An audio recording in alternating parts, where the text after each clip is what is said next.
Most parents know the feeling, that deep, quiet, overwhelming relief. You are at the grocery store. The child in the cart next to you is screaming, thrashing, arching their back. Their mother looks exhausted, embarrassed, entirely defeated. You look down at your child.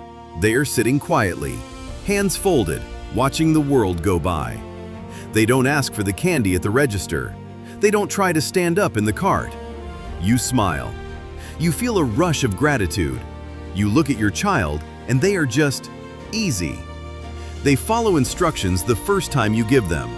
They don't fight you when it's time to leave the park. They transition smoothly from playtime to dinner time to bath time. They never make a scene. They never embarrass you in public.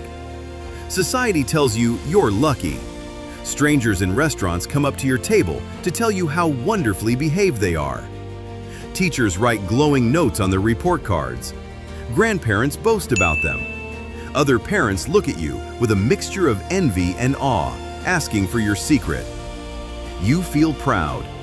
You feel like you have successfully hacked the code of parenting. You feel like you are doing everything right. But there's a trap here, a quiet, invisible, deeply insidious shift. When smooth interactions become the baseline of your home, when peace becomes the expected standard, we start, completely by accident, prioritizing that peace over true expression. We start demanding harmony over authenticity. We build an entire family ecosystem around the fact that this child does not cause waves. And without realizing it, we silently ask them to never, ever change the weather. Let's step back and look at the architecture of childhood. Early childhood is not supposed to be peaceful. It is not designed to be convenient for adults. It is supposed to be messy. It is supposed to be loud, chaotic, and relentlessly demanding. Children are, by nature, junior scientists. They do not understand the world, so they must test it. They are driven by raw curiosity, massive, unrefined emotions, and relentless experimentation. A tantrum over a wrongly cut sandwich isn't just defiance. It isn't a child trying to ruin your morning. It's a test of boundaries. It's an assertion of autonomy. It is their brain trying to process the gap between what they wanted and what reality delivered. It is real-time practice for navigating a frustrating, unpredictable world. When a toddler drops a cup off the high chair, they are testing gravity. When a preschooler screams "no" to putting on their shoes, they are testing agency. They are asking, "Who am I in relation to you? Where do I end and where do your rules begin?" Mistakes and conflicts aren't deviations from growth. They are not signs of bad parenting. They are the growth. They are the exact mechanism through which a human being learns to negotiate, compromise, and self-regulate. But what happens when a child skips this messy phase? What happens when they align with your expectations perfectly, right from the very start? On the surface, it looks like rapid maturity. It looks like you have birthed a tiny, rational adult. It looks like advanced emotional control. But deeply embedded in developmental psychology is a harsh truth. Often, it is an illusion. The absence of a visible struggle doesn't mean they understand the world better than other kids. It doesn't mean their brains have skipped the chaotic phases of early development. It usually just means they have adapted, and they have adapted out of necessity. Children are masterful observers. Their survival quite literally depends on it. They study our faces like scholars. They track our size. They measure the tension in our shoulders when we walk through the front door. They know the exact tone of voice that signals we are pushed to the brink. They know what brings warm, glowing approval. And they know what brings cold, exhausted withdrawal. And because their biological imperative, their literal survival instinct depends on our connection, they will do whatever it takes to preserve it. Imagine a household where the parents are stressed. Maybe it's financial worry. Maybe it's marital tension. Maybe it's the arrival of a high-needs younger sibling. Or maybe it is just the crushing, everyday weight of modern existence. The child senses this weight. They feel the hum of anxiety in the walls of the house, and they make a silent, subconscious choice. I will not add to this load. I will not be a source of stress. I will be the easy one. They look at the chaos around them and they decide to become the anchor. They prioritize your comfort over their own reality. They stop asking for help with their homework. They stop complaining when they are dragged along on endless errands. They smile when they are given a gift they hate. They go to their room quietly when they are sad, so as not to bother anyone. Over time, they become emotional chameleons. They become highly responsive to external feedback. They can walk into a room and instantly read the emotional temperature. They know exactly who they need to be for the teacher. They know exactly who they need to be for their grandmother. They know exactly who they need to be for you. Adjusting instantly to fit the mold. Flipping their personality like a switch to ensure the waters remain entirely unrocked. But the cost of this piece is incredibly steep. Because when you spend your entire childhood studying other people's weather, you completely forget how to gauge your own. They develop what psychologists call a performance-based identity. Their entire sense of worth becomes inextricably tied to their compliance. They don't believe they are loved simply for existing. They believe they are loved because of the service they provide, the service of being easy. I am good because I am quiet. I am worthy because I don't ask for too much. I am valuable because I get straight A's and never require a parent-teacher conference. This creates a terrifyingly fragile reliance on applause. When their identity is built on external validation, they are constantly starving for it. They need the gold star. They need the pat on the head. They need the reassurance that they are still the good kid. Take away those clear rules, and they completely freeze. Put them in a structured environment, like a traditional classroom with rubrics and clear expectations, and they will shine brilliantly. They will memorize the textbook. They will format the essay exactly as requested. But give them a blank piece of paper and tell them to draw whatever they want. Ask them to design a project with no guidelines. They panic. Their heart rate spikes. They look around nervously. What do you want me to draw? What are the rules? How do I get an A on this? Their internal compass hasn't just been ignored, it hasn't even been calibrated. Because they've spent their whole life following yours. And then there is the devastating issue of their emotions. The messy ones, the ugly ones. Anger, deep, bitter frustration, searing jealousy of a sibling, profound, unexplainable sadness. These emotions are a universal part of the human experience. But in the life of the easy child, they are terrifying liabilities. When a home only welcomes calm, positive feelings, when parents say things like, "We don't do drama in this house," or "Stop crying, you have nothing to cry about," the child learns a dangerous, lasting lesson. Certain parts of me are completely unacceptable. If I show this anger, I will lose their love. If I show this sadness, I will become a burden. So they swallow the feelings. They pack them down deep. They smile through the tears. They nod when they want to scream. But human biology does not allow suppressed emotion to simply disappear. Emotions are kinetic energy. They have to go somewhere. If they cannot move outward into the world, they turn inward. They attack the child's own body and mind. The anger they couldn't express at their sibling becomes a chronic stomachache. The frustration they couldn't voice to their teacher becomes a habit of chewing their fingernails until they bleed. The sadness they hid from their parents becomes crippling, quiet anxiety. It becomes insomnia. It becomes mysterious headaches that pediatricians cannot explain. They become alienated from their own internal landscape. By the time they are teenagers, if you ask them, "How are you really feeling?" they honestly might not know. They have suppressed their inner voice for so long that it has gone completely mute. This dynamic also breeds a lethal strain of perfectionism. Because they have never been allowed to be messy, they have never learned how to fail. When you are the easy child, failure is not a learning opportunity. Failure is a direct threat to your identity. Failure means you are no longer the golden child. Failure means the mask has slipped. So they stop taking risks. They refuse to try out for the school play unless they are guaranteed the lead. They won't play a new sport unless they are instantly good at it.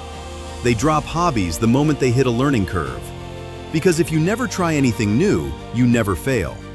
And if you never fail, you never fall short of being the good kid. Their potential is artificially capped by their own terror of making a mistake. They live their lives entirely within their comfort zone, shrinking their world to avoid the possibility of a misstep. And this bleeds heavily into their social lives. We often look at the easy child and think they are incredibly empathetic. They are always sharing their toys. They always let their friends choose the game. They never fight on the playground. But we are mistaking fawning for empathy. They aren't compromising because they want to. They are compromising because they are terrified of conflict. They become chronic people pleasers. They accommodate everyone else, completely forgetting how to voice their own needs.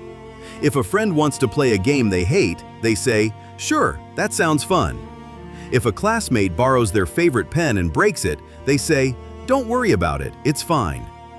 If a peer crosses a physical or emotional boundary, they rationalize it. They didn't mean it. I shouldn't make a big deal out of it. They become the therapist friend by age 10, absorbing everyone else's trauma, listening to everyone else's problems while burying their own. And eventually, childhood ends. The protective bubble of the family home pops. Adolescence arrives. Adulthood rapidly follows. And this is where the tragedy of the easy child fully reveals itself. The rigid structures of childhood fall away. There is no syllabus for real life. There is no grading rubric for a marriage. There is no authority figure handing out gold stars for quiet compliance. The world suddenly demands self-advocacy. It demands independent thought. It demands the ability to say no. The easy child suddenly hits a massive, impenetrable wall. They go to college and feel completely lost without a teacher to tell them exactly what to think. They enter the workplace and watch their less competent but louder peers get promoted. They do all the extra work, they stay late, they never complain, and they are entirely overlooked. Because they don't know how to negotiate. They don't know how to set a boundary with a demanding boss. They don't know how to ask for a raise. And in romantic relationships, the dynamic is even darker. Because they have been trained since birth to prioritize the comfort of others over their own safety, they attract takers. They attract narcissists. They attract people who are more than happy to consume the endless, boundless accommodation the easy child provides.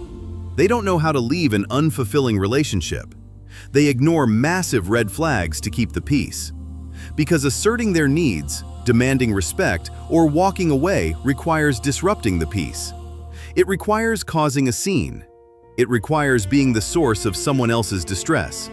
And that is the exact, specific thing they were trained from their very first years of life never to do. They reach their 30s or 40s, exhausted, burned out, and profoundly depressed.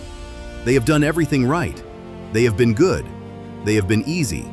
And they are completely miserable, living a life that feels like it belongs to someone else. So, how do we stop this? How do we break this cycle before it cements into a lifetime of suppression? It starts with a radical redefinition of what we consider good parenting. This doesn't mean being cooperative is a bad thing. A peaceful home is a wonderful thing. We want our children to be kind. We want them to be respectful. We want them to clear their plates and say please and thank you. But compliance cannot be the only goal, and it certainly cannot be the ultimate metric of their worth.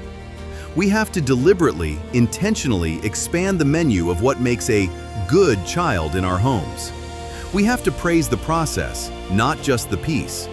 When we praise our children, we usually praise the outcome. You were so quiet at the restaurant, good job. You got an A on your spelling test, I'm so proud. We need to shift the spotlight. We need to praise their grit. I saw how frustrated you were with that puzzle, but you kept trying. I love your determination. We need to praise their weirdness. That painting makes no sense, and I absolutely love how your brain works. We need to praise their boundaries. I am so proud of you for telling your friend you didn't want to play that game. It's hard to speak up. We have to actively encourage respectful dissent. This is incredibly difficult for parents because we are wired to demand obedience. But if we want adults who can stand up to bad bosses and toxic partners, we have to let them practice standing up to us. When they argue a point well, we have to let them win. If they say, "I don't think it's fair that I have to go to bed at 8 when it's still light outside," don't just shut them down with, "Because I said so." Engage with them. Okay, make your case. What do you think is a fair bedtime? If they give a well-reasoned argument, concede. You know what? That is a really good point. You've convinced me. We can push it to 8:30. Do you know what that does to a child's brain? It teaches them that their voice has immense, tangible power. It teaches them that authority can be questioned, safely and respectfully. When they fail, and they must fail, we have to change our entire script. We have to replace our immediate disappointment, or our instinct to fix it for them, with genuine curiosity. When they spill the milk because they were trying to pour it themselves, when they fail the test because they didn't study, when they get in trouble at school for talking back. Take a deep breath. Do not yell. Do not shame. Ask, what went wrong here? Ask, how did that feel when it happened? Ask, what do we try next time to get a different result? You are shifting them out of the shame spiral and into the problem-solving mind. You are teaching them that failure is not an indictment of their character. It is just data. It is just information on how to do better tomorrow. And most importantly, we have to hold space for the ugly emotions. This is the hardest part. Because when our children are in pain or when they are furious, it triggers our own anxiety. We want to fix it immediately so we can stop feeling uncomfortable. We say, "Don't be sad. Look, here's a toy." We say, "Stop being angry. It's not a big deal." We have to stop dismissing their reality just to soothe our own nerves. When they are throwing a fit because they are overwhelmed, when they are screaming that they hate you, when they are sobbing over something that seems entirely trivial to you, you sit down on the floor with them. You do not try to stop the storm. You just become the lighthouse. You say, "I know you are so angry right now." You say, "It makes perfect sense that you are frustrated." You say, "I am not scared of your big feelings. I am right here with you." You provide the language for the complex feelings they cannot name. You show them that you love them not just when they are convenient, but when they are loud and messy and entirely inconvenient. This requires parents to do heavy lifting. It requires us to build our own tolerance for extreme discomfort. It means letting them struggle to zip their own jacket for 5 painful minutes when you are already late for work, instead of doing it for them. It means accepting the inefficiency of letting them help you cook dinner, knowing they will spill flour all over the floor. It means accepting loud disagreements at the dinner table. It means embracing the utter unpredictability of living with a developing human being. We must build boundaries that keep them safe. They still need to look both ways before crossing the street. They still need to treat people with basic human dignity. Structure is vital. It is the framework that prevents anxiety. But within those boundaries, there must be vast, open fields for them to run, to test the fences, to push against the walls, to question the rules until they understand the why behind them. Because when we let them be messy, when we let them be difficult, we are letting them be real. We are giving them the ultimate gift, an integrated self. A child who is allowed to be fully human at home does not have to spend their adulthood recovering from their childhood. Over time, children given this balance develop a core that cannot be shaken. They learn to function beautifully within societal expectations. They know how to be polite. They know how to wait their turn. But they never lose access to their own fire. They can navigate a complex corporate boardroom. They can navigate the messy politics of a middle school cafeteria. They can walk into a room, read the expectations of everyone there, and still confidently choose to be themselves. They combine the discipline of structure with the fierce agility of independent thinking. The goal of raising a young human is not to groom them away from being difficult. The goal is not to mold a perfectly compliant, quiet, easy accessory to your life. The goal is to raise a child who knows exactly, deeply, and unapologetically who they are. A child who does not look to the audience to know if they played a good song. A child who does not need to constantly monitor your mood to know if they are safe. When we stop prioritizing the peace of the household over the development of the child, we change the trajectory of their entire life. We stop raising anxious, hollow people pleasers, and we start raising resilient, adaptable, fiercely authentic human beings. Human beings who know that their worth is not determined by how easy they make the lives of others. Human beings who know that they are allowed to take up space. Human beings who know that their voice matters, and that, in the end, is a far greater achievement than a quiet trip to the grocery store. If you found this helpful, consider subscribing. We post new videos every week to help you stay informed. Hit the subscribe button and turn on the bell so you never miss an upload. Thanks for watching. I'll see you in the next one.